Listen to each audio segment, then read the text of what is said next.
আপনি আপনার স্ত্রীর কাছে বসে আছেন, একটা ফুরফুরে মনে আনন্দ চিত্তে স্ত্রীর সাথে আলাপ করছেন, তার সাথে আপনি ভাব আদান প্রদান করছেন, আল্লাহর আরশ পর্যন্ত খুশি হয়ে যায়।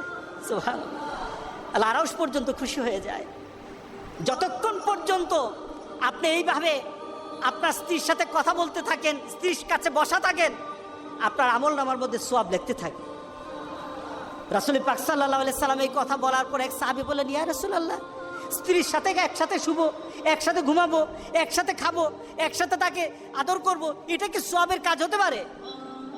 রাসূল পাক সাল্লাল্লাহু আলাইহি সাল্লাম বললেন, আচ্ছা তোমার স্ত্রীকে না নিয়ে তুমি যদি আরেকজন স্ত্রীর কাছে বসে থাকো, আছে কি না? আছে কি না? মজাই লাগে, উনিও খাইবেন, রেডি থাকেন। তুমি অন্য কোন স্ত্রীর পাশে বসে বসে ফিস ফিস ফিস ফিস করলা, মজাই লাগবে, তবে মনে রেখে দিও তোমার আমলনামার মধ্যে জেনার গুনাহ লেখা হবে।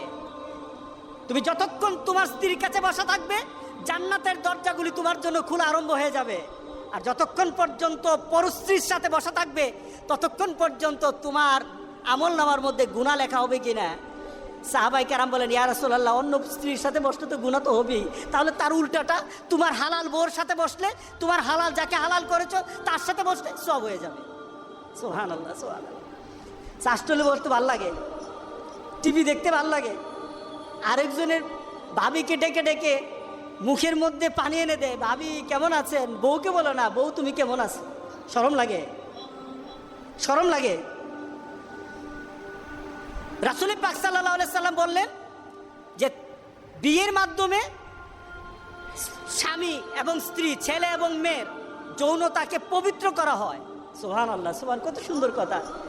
স্ত্রীকে হেফাজত করা হয়, এই মেয়েকে সমাজের বিভিন্ন ধরনের খারাপ লুলুপ দৃষ্টি থেকে একটা মেয়েকে বাঁচানো হয়। কারণ একটা মেয়ে যখন একটা ছেলের আন্ডারে হালালভাবে বৈধ হয়ে যায় বিয়ের মাধ্যমে, তখন আর এই মেয়ের দিকে কেউ খারাপ দৃষ্টি দেয় না। কি বলেন? দেয় না। দেখুন ইসলাম কি বলছে, রাসূল পাক সাল্লাল্লাহু আলাইহি ওয়াসাল্লাম কিভাবে ব্যাখ্যা করছেন। রক্ষণাবেক্ষণ হয় মেয়েটাকে রক্ষণাবেক্ষণ করা হয়।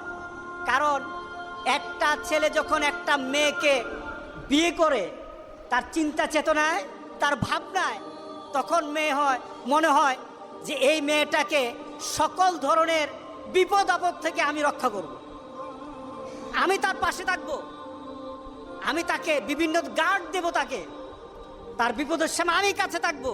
কি বলেন? বলে কি না? আপনার স্ত্রীর কাছে যদি কেউ ঘেঁষায়, তখন মেজাজটা গরম হয় কি না? হ্যাঁ, কেন হয়? কারণ সে আপনার হালাল হয়ে গেছে।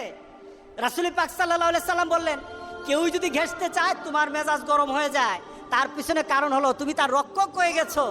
ইসলাম একটা মেয়েকে রক্ষণাবেক্ষণের সুযোগ করে দেয় বিয়ের মাধ্যমে।